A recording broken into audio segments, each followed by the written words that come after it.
আচলতে এখন গ্ৰন্থৰ জন্ম মানেই এজোপা বৰগছৰ সৃষ্টি, যাৰ ছাট আমি সকলো জিৰাব পাৰোঁ।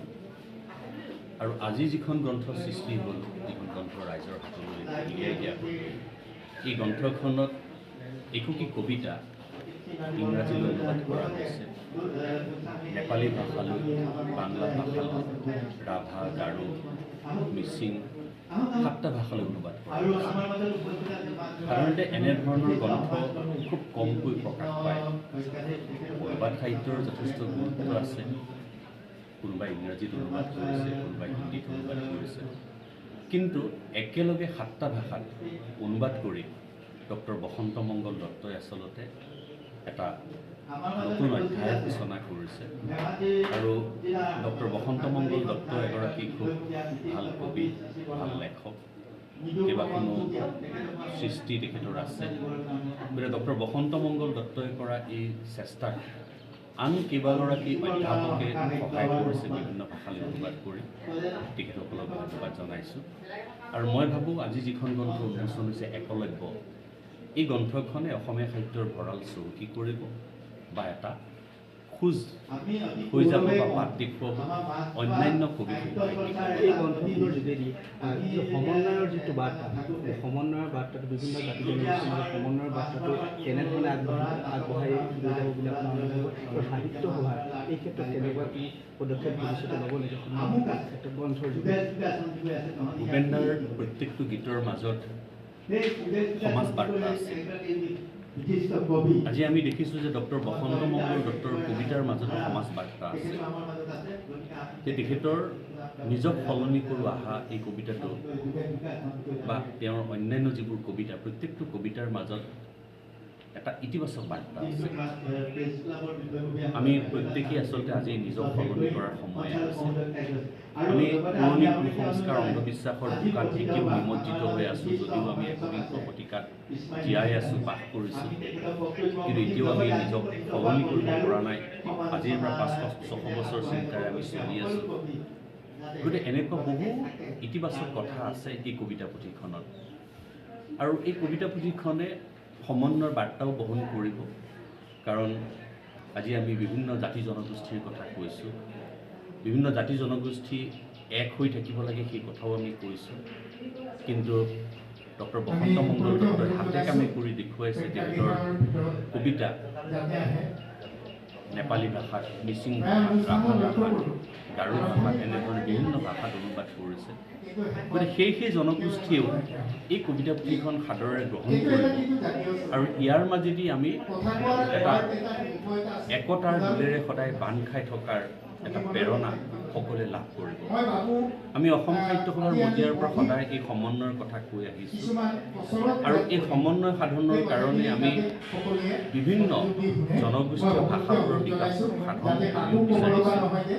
অসম সাহিত্য সভা কেৱল বড়ো, কেৱল আমাৰ বৰা, শইকীয়া, কলিতা, শৰ্মা, গোস্বামী বা এনেধৰণৰ মানুহখিনিক লৈ গঠিত নহয়। জুবিন গাৰ্গে কোৱাৰ লেখীয়াকৈ যে ইয়াত কোনো ধৰ্মৰ কথা নাই, ভাষাৰ কথা নাই, জাতিৰ কথা নাই, বৰ্ণৰ কথা নাই, সকলো মানুহৰ অসম সাহিত্য সভা। আৰু আমি সেইকাৰণে কেৱল অসমীয়া ভাষা সাহিত্যৰ বিকাশৰ কাৰণে আমি কাম কৰা নাই, আমি প্ৰত্যেকটো জাতি জনগোষ্ঠীৰ ভাষা সাহিত্যৰ বিকাশৰ কাৰণে আমি কাম কৰিছোঁ। আমি যেতিয়া প্ৰধান সম্পাদক হৈ আছিলোঁ, যেতিয়া সৰ্বানন্দ সোণোৱাল ডাঙৰীয়া অসমৰ মুখ্যমন্ত্ৰী আছিল, সেইখিনি সময়ত যেতিয়া ভাষা গৌৰৱ আঁচনিৰ কথা আহিল, আমি নিজেই ডক্টৰ পৰমানন্দ ৰাজবংশী বিহু নাহিল, কবিতাটো বৰ দীঘল নহয়। বিহু নাহিল, মোৰ ঘৰৰ 3 খটখটিত উঠি পদূলি নাহৰ জোপাৰ আগত শুক্লা প্ৰতিপদৰ জোনটো চালোঁ। মোৰ ঘৰৰ 3 খটখটিত উঠি পদূলি নাহৰ জোপাৰ আগত শুক্লা প্ৰতিপদৰ জোনটো চালোঁ। নাহৰ জোপাৰ পাতবোৰৰ পৰা উচ্চাৰিত হ'ল দেৱ দেৱ মহাদেৱ নীলগ্ৰীৱ জটাধৰ। গোহালিত গৰুৰ হেম্বেলনি, তিনিআলিত ঢোলৰ গুমগুমনি। এইবাৰ বিহু নাম গাবলৈ চেনিকাই নাই। এইবাৰ পেঁপা বজাবলৈ ভোলাকাই নাই। তথাপি কুলিৰ মাতত বিহু আহিল। বাৰীৰ তামোল কেইজোপাত কপৌ ফুলিল, কাৰণ মোৰ মনত বিহু নাহিল। কিন্তু মোৰ মনত বিহু নাহিল, কাৰণ নাহৰৰে কুমলীয়া পাত বুলি গাবলৈ তুমি যে নাই। ধন্যবাদ।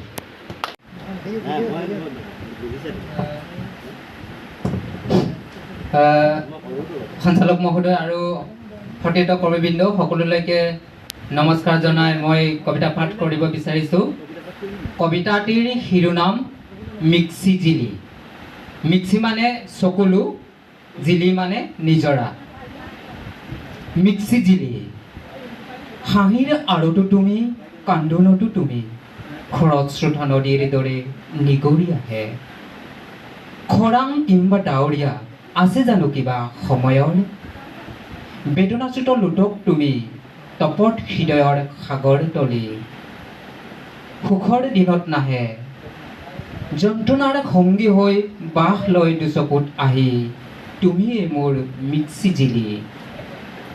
সপোনবোৰো ৰঙা হৈ জিলিকি উঠে, জীৱন নামৰ নদীখনত হাজাৰবাৰ সাঁতুৰিছোঁ, ক্ৰমশ ধূপ খৈছোঁ। পানীৰ গভীৰতাত বিচাৰি ফুৰিছোঁ লতা এডাল, কাঠৰ টুকুৰা এটা। যলৈকে হাত মেলিছোঁ সকলোতে শূন্য, নাই নাপালোঁ সঁহাৰি। বৰ্ণই সিপাৰৰ পৰা ভাহি আহিছে ঐনিতমৰ সুৰেদি। কোনোবা নাৱৰীয়াৰ বিচ্ছেদিত জীৱনৰ কাহিনী এটিয়ে আমনি কৰিছে বৰকৈ। ঝাউবনৰ তলত ইফালে সিফালে দৌৰি ফুৰিছে কাবাংগুলীয়া বতাহ। শ্বাসৰুদ্ধ উশাহ হেঁচি ধৰিছে বুকু, গাৰুৰ এচুকত এসাগৰ পানী। সেয়াই নেকি তাহানিতে শুনা মিক্সি জিলি তুমি। ধন্যবাদ। নক্সা। আপাত সুন্দৰ সন্ধানী জীৱনৰ দিগবাণী ঘূৰ্ণীয় বতাহ। আৱহ সংগীতৰ মূৰ্ছনা ঘাট প্ৰতিঘাটৰ বালিচৰ। কত বিশ্বাস ভংগৰ বিশ্বাসৰ পাহাৰ। নিষিদ্ধ ফলৰ সন্ধান মানুহে দুফাল হৈছে, নিজৰ ভিতৰতে নক্সাত আবদ্ধ। বৈতৈ নৈ ইপাৰে সিপাৰে মুগ্ধ নয়নৰ বেপৰুৱা বজাৰ। অখণ্ড খণ্ড বিখণ্ড নিনাদ। তুলি ধৰা মোক তুলি ধৰা, তোমাৰ মমৰ ঘৰৰ হৃদয়ৰ বা মানচিত্ৰত। কিমান যে ভূগোলৰ বক্ৰৰেখা, কিমান যে আল্ট্ৰাভায়লেটৰ ৰশ্মি। চকু পিছলা তোমাৰ প্ৰতাপী যৌৱন, আলি দুমোজাৰ মাজৰ পৃষ্ঠভূমিত ভূমিষ্ঠ। জয় পৰাজয়ৰ মাজৰ গ্লানি ভাগফল, হৰণ পূৰণ শূন্য শূন্য। ককবক ককবক ককবক, অথচ এদেও দুদেও কৰি উচাত মাৰি আহে আমোল মূল তৰা ফুলৰ স্বদেশ। আপোন আলহী বাৰীৰ নিৰ্যাস, নিথৰ শুদ্ধ বগা পোচাকত এযোৰ নিৰ্বাসন। তোমাৰ মোৰ। ধন্যবাদ। হাতে হাতে বান্ধি আনিছে শিশুবধৰ অভিনৱ অভিযান। অংশবোৰে আঁচনিৰ মতে কাম কৰে, সিহঁতে এখন নিখুঁত তালিকাৰ কৰি লৈছে আৰু সেইমতেই শিশুবোৰক হত্যা কৰা হ'ব। সিহঁতৰ অট্টহাস্যত কঁপিছে অৰণ্যবোৰ, কঁপিছে অৰণ্যৰ জীৱন ৰেখা নৈ, অৰণ্যৰ ঘৰ আকাশ পতাল। পিছে কোনে কিডাল কৰে? যি ৰাজ হ'লেও ৰজাৰে ৰাজ, এই কথা সঁচা। আজিকালি মন গ'লে চন, ৰজাঘৰীয়া বুলিলেতো মহতকৈ হিংচৰা। খন পণ নাই, সুবিধা পালে সকলো হৈ যায়। বাৰিষা খৰালি কোনো কথা নাই, চেক বুজি বাটে ঘাটে অৰণ্যৰ নাট তৰে। আখৰাবোৰ কৰি যায় ভাগে ভাগে। কালৰ সীমনাত মৰিচিকা চাই মৰুকাশ ঘূৰি ঘূৰি এটা চাটক উৰে। সেউজীয়া ভাষণবোৰে ধূসৰ কুণ্ডলী হৈ চৌদিশে ঘূৰি থাকে ক্ৰীমাচাৰ্যম। তেওঁলোকে নিজ চুবুৰীতে অভিলেখ বিশ্ব অভিলেখ ঘোষণা কৰে, জয়ধ্বজা বতাহত উৰুৱায়। গছৰ দেহত গজাল মাৰি ওলমাই থয় সেউজীয়া আৱৰণৰ শ্লোগানবোৰ। ক্ৰুশবিদ্ধ হয় পৃথিৱীৰ সেউজীয়া উশাহ। আঁচনিবোৰৰ সংখ্যা বাঢ়ে, ব্যস্ত সূচী আৰু পাহৰণিৰ হাদৰত লাহে লাহে লেৰেলা কুঁহিপাতবোৰ লেৰিবলৈ ধৰে। কংসহঁতৰ মৰণ দুহাতৰ চেপাত হালি পৰে ফুল কোমলীয়া সেউজীয়া শিশুবোৰ। ধন্যবাদ। নমস্কাৰ।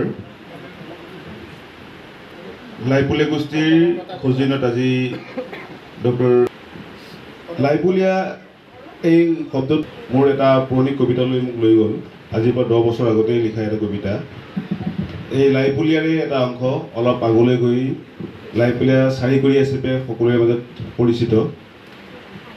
সেই চাৰিকৰীয়াক লৈ লিখা এটা কবিতা আপোনালোকৰ সন্মুখলৈ আগবঢ়াব বিচাৰিছোঁ। ভুল ভ্ৰান্তি হ'লে ক্ষমা কৰিব। আৰু লগতে কৈ থওঁ, এই বিভিন্ন সময়ত পাঠ কৰি নিজেই অলপ ভাল লাগে, সেইকাৰণে আপোনালোকৰ সন্মুখত উপস্থাপন কৰিব বিচাৰিছোঁ। চাৰিকৰীয়া। চাৰিকৰীয়া আমাৰ সপোনবোৰ কাঢ়ি কাঢ়ি তই নদী হৈ সগৌৰৱে বৈ আছ। আমাৰ সাহস আৰু বিশ্বাসবোৰ কাঢ়ি লৈ তই নিজৰ কৰিছ। মন কৰিছনে এতিয়া নদীপৰীয়া ডেকাৰ ওঠত সুহুৰি নাবাজে? মন কৰিছনে নদীপৰীয়া ডেকাই তোক শ্ৰদ্ধা নকৰে, ভয় কৰে। ভয় কৰে। ভয় কৰে কিজানি আজিৰ সূৰ্যোদয় শেষ সূৰ্যোদয় হয়।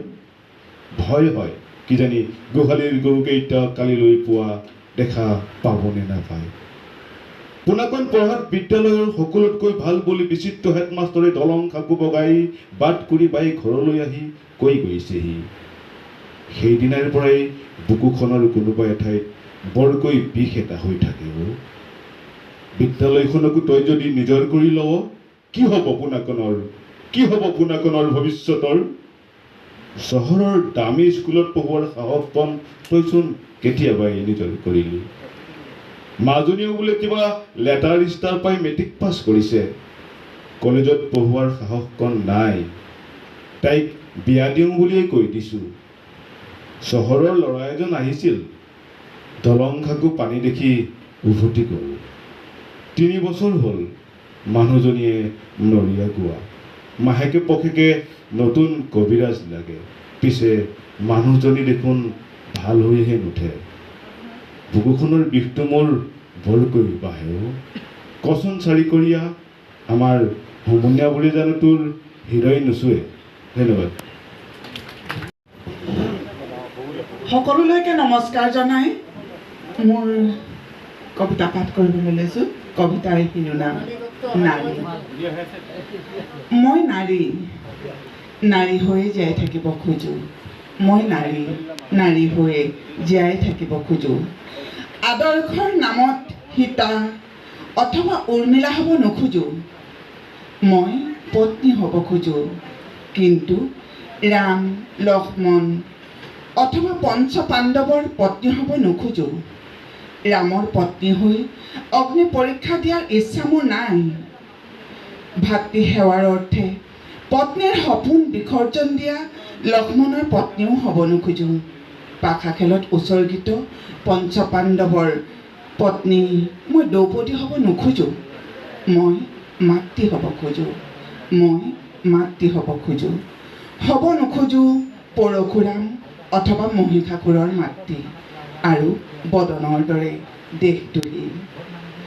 মই হ'ব খোজোঁ সতী, জয়মতী, ৰাধিকা সাধনী, বীৰাংগনা, মূলা গাভৰু আৰু কনকলতা। মই নাৰী, নাৰী হৈ জীয়াই থাকিব খোজোঁ। মই নাৰী হৈ জীয়াই থাকিব খোজোঁ। ধন্যবাদ। মকৰা গুজব। পানী ৰঙৰ মকৰাৰ জালখনৰ আছে এক বিশেষ আকৰ্ষণ। পোক পৰুৱাই নাজানে জালখনৰ পৰিসৰ। আজিকালি মকৰাৰ দৰে মানুহেও জাল গুঠে। নাৰীৰ শৰীৰৰ দৰে নিমজ কোমল সেই ফান। পানীৰ বেজীৰে হিয়া কোনেও নেদেখা, য'ত ভোকাটোৰে হেৰুৱাই বাট। অনেক চানেকিৰে সজা জালৰ প্ৰতিটো কোঠাত ওলমি থাকে শৰীৰৰ অৱশিষ্ট পাখিবোৰ।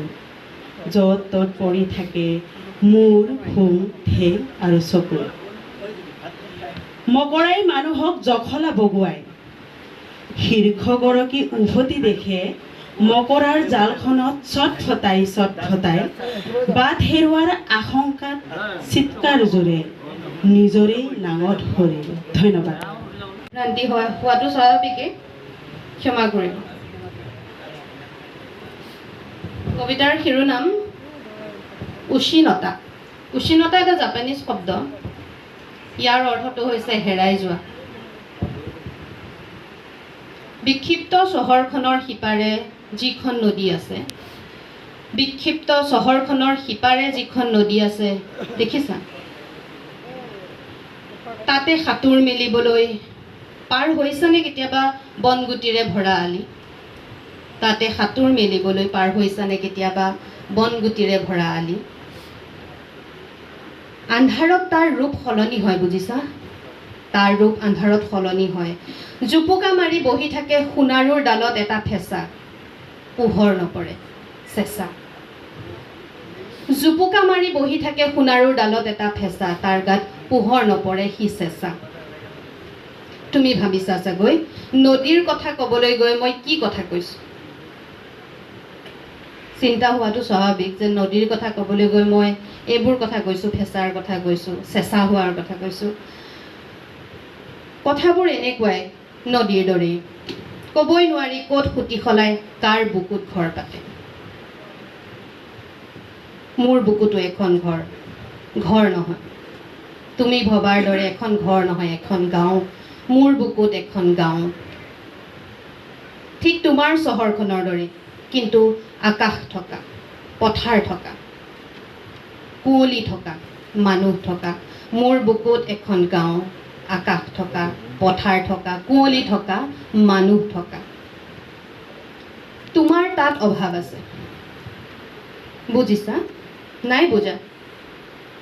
তোমাৰ তাত অভাৱ আছে। মই শিমলুৰ আটাইতকৈ ওখ ডালটোত বহিয়ে দেখা পাইছোঁ তোমাৰ চহৰৰ শূন্যতা।